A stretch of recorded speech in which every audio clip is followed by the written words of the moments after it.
Hello viewers, today we are going to see the story of Beatrice Keshara titled A Miracle of Survival.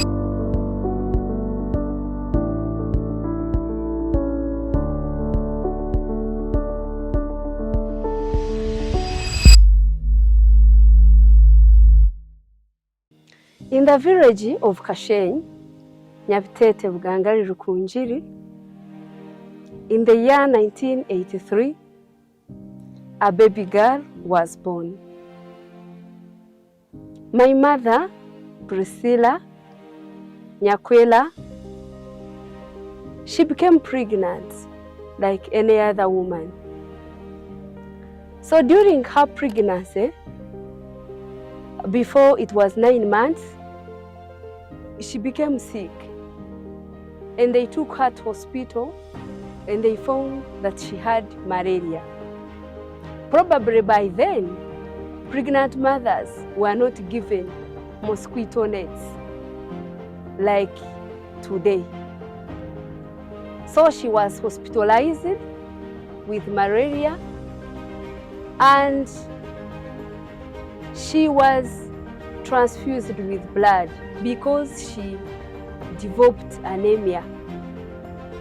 Probably by then, in 1983, there were no interventions like we see today of giving mothers folic acid and ferrous sulfate during antenatals.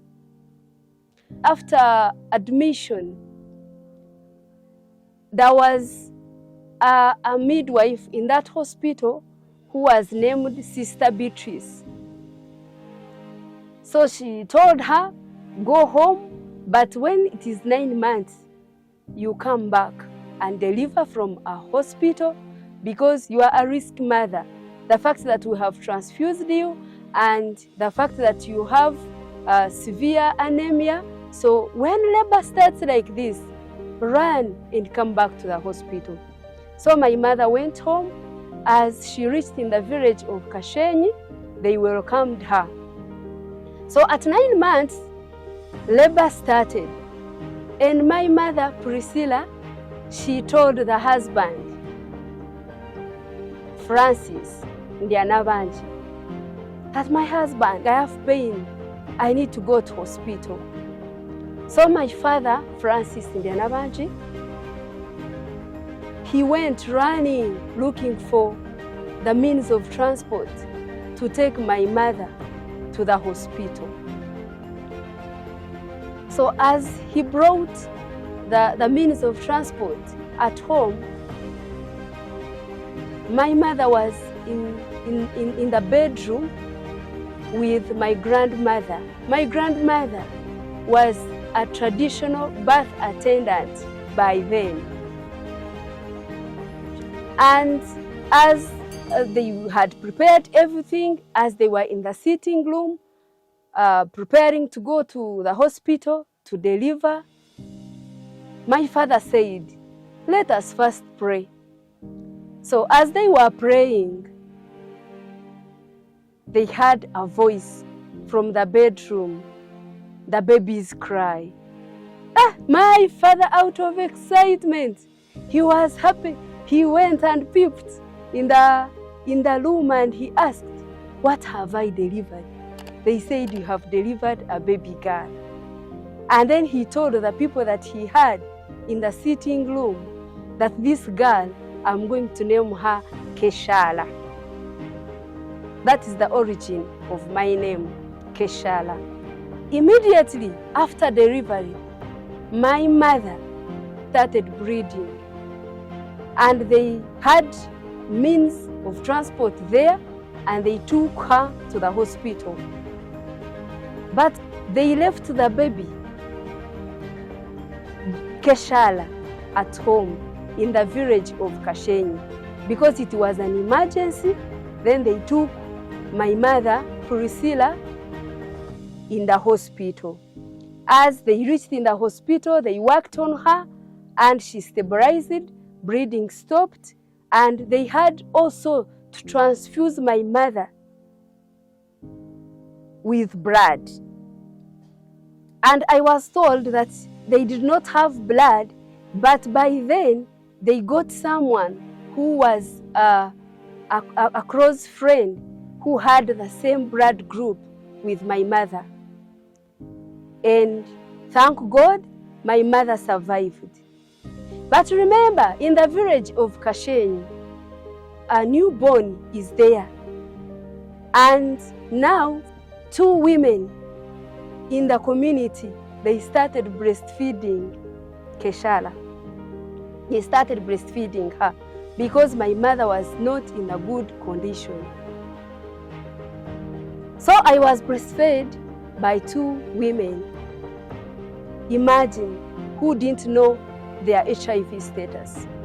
After my mother was discharged from the hospital, on discharge, my father told my mother that when we reach home, because Sister Beatrice, she has cared for you, I am going to name this baby Beatrice. Remember, they had named me Keshara, so now they named me Beatrice because a midwife who was taking good care of my mother in the hospital was called Beatrice. So they went in Kashenyi, and now my mother started caring for me. She removed her baby from those 2 women and started breastfeeding me. Imagine, I was born in the time when malaria and HIV/AIDS were health concerns by then. Because when we are to see the history of HIV in Uganda, HIV, it came in Uganda in 1982. So remember, I was born in 1983. HIV, it is transmitted through breastfeeding. So that is how I survived. And that is how I got the name Beatrice Keshara. Keshara came from being born during prayer, and Beatrice came from the hospital. And actually, when I joined midwifery, when I grew up and now I joined midwifery, my father was very happy. Said she survived and now she has joined the profession where she's going to help mothers. By then, in 1983, there were no interventions. But thanks to the government of Uganda, that we have made significant progress in combating malaria and HIV/AIDS and anemia. We see this by indoor residue spraying and long-lasting insecticide mosquito nets, because now pregnant mother is being given insecticide-treated mosquito net to prevent malaria. And probably by then, my mother, they were not doing so. I must, as a midwife, commend the government of Uganda for these strategies to save our mothers. And we see Fansida, it was introduced to also prevent malaria during pregnancy, that it is given CB dots, directly observed treatment, that every mother at least should take within the period of 1 month, should take Fansida. It helped to combat malaria prevalence in Uganda. As a midwife and a public health specialist, I must thank the government of Uganda for the initiative of giving mothers ferrous and folic acid tablets during pregnancy. So as for the case of HIV, I must thank the government of Uganda, because now we see that it is mandatory that every mother is supposed to test for HIV to prevent transmission of HIV from mother to a child. By that time, when I was breastfed by 2 women, if it is now, it would have been tragedy. I would have contracted a virus through breastfeeding. So I must thank the government of Uganda, because now every pregnant mother tests for HIV and even during delivery, and even it doesn't stop there. When the mother is also breastfeeding, it is also recommended that they do regular testing for HIV. On my story, we see the relevance of my story on diseases like anemia, how the government has progressed from 1983 when I was born and up to now. We have seen the prevalence of malaria during pregnancy and the HIV transmission of mother to child, it also reduced. Yes, so as a midwife and as a public health specialist, I urge every pregnant mother to learn from my story.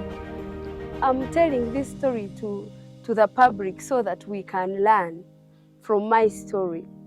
So I urge you, every pregnant mother, that you sleep under treated mosquito nets. So when you go for antenatal and they give you those mosquito nets, please kindly, as a public health specialist, I'm telling you that malaria kills.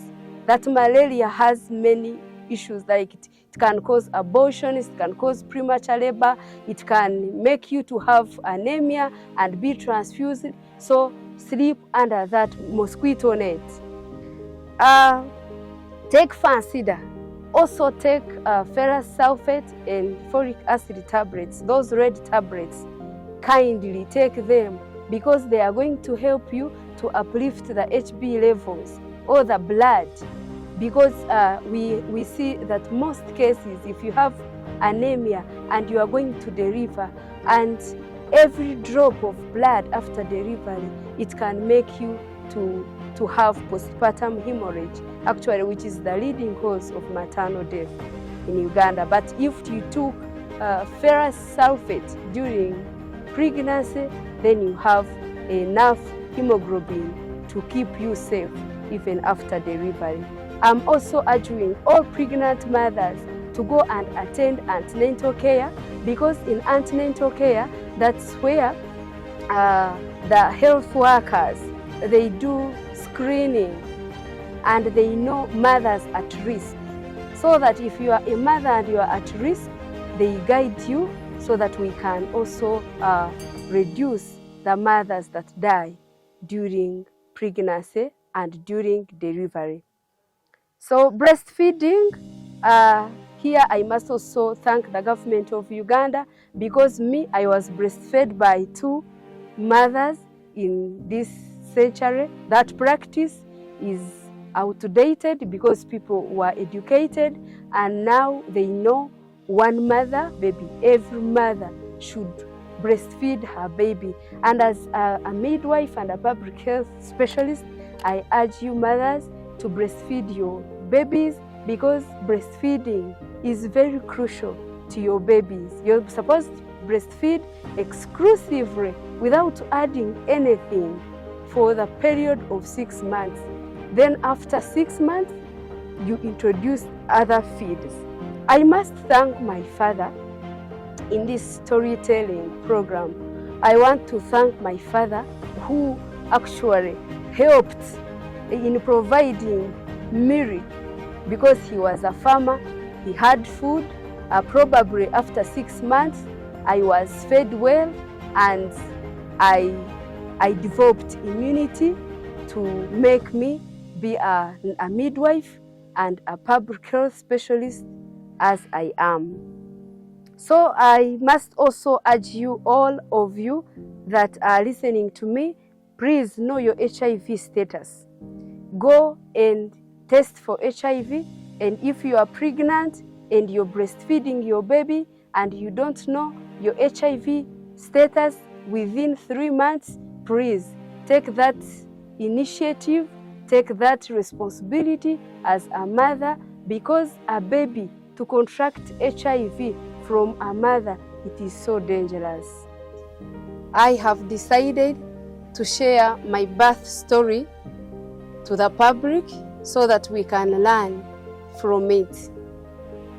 We can see the risks that I was involved in, and by the grace of God, am here as the living testimony, and I must testify that God preserved my life.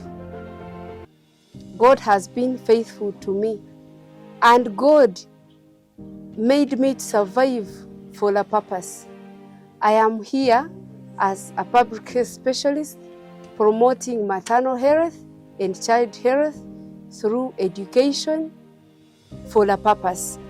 Maybe I would have died, but I must testify the goodness of God that I survived those risks for a reason, so that I can create awareness to the public.